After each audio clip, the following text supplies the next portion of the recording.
Then the monster emerged from the gate with its entire body. In just a few moments, the room was filled with blood. All 3 students were killed. Not a single one survived. These monsters belong to the orc species. They have low intelligence, but they are natural-born hunters and become even more ferocious when they smell blood. This squad's role was only reconnaissance, but when they realized the place was full of prey, they couldn't hold back. They sent one of them to deliver the news, while the rest decided to start hunting here. And when the rest of the army arrives, they will invade the city. The whole door was smashed and the monster came out. The hallway was full of students. They were busy talking to each other. Suddenly, they heard a commotion coming from the art room. And before they could realize what was happening, the monster was standing in front of them, holding an axe and planning to crush them all. Let's go back to Jin-Woo. He was analyzing the strength of the team with him. There were 20 B-rank hunters and 13 A-rank hunters. He was impressed by this large number of hunters. Then someone called out to him from behind. When he turned around, he found a group of hunters around him who could be considered fans. All of them were excited and relying on him today. Jin-Woo hadn't expected to receive such a welcome.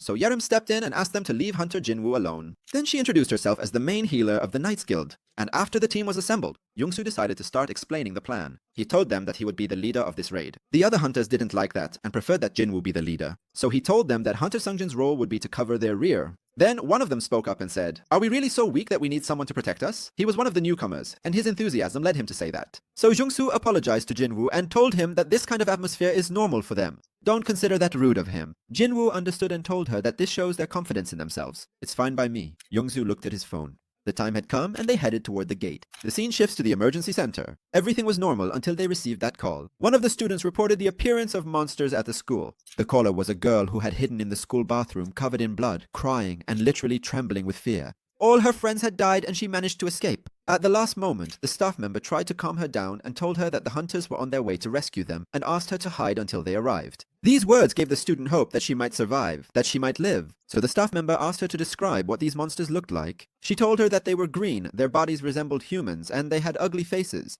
But suddenly, one of the monsters appeared at the bathroom door. When the staff member heard their description, she realized they were orcs and told the student to get out of there quickly because orcs have a strong sense of smell. But it was too late. The monster found her and did what it did. The staff member heard everything and felt shocked and saddened because she couldn't do anything to help her. The students tried to escape, and indeed some of them managed to get out safely, but most were killed, and many are still hiding inside the classrooms.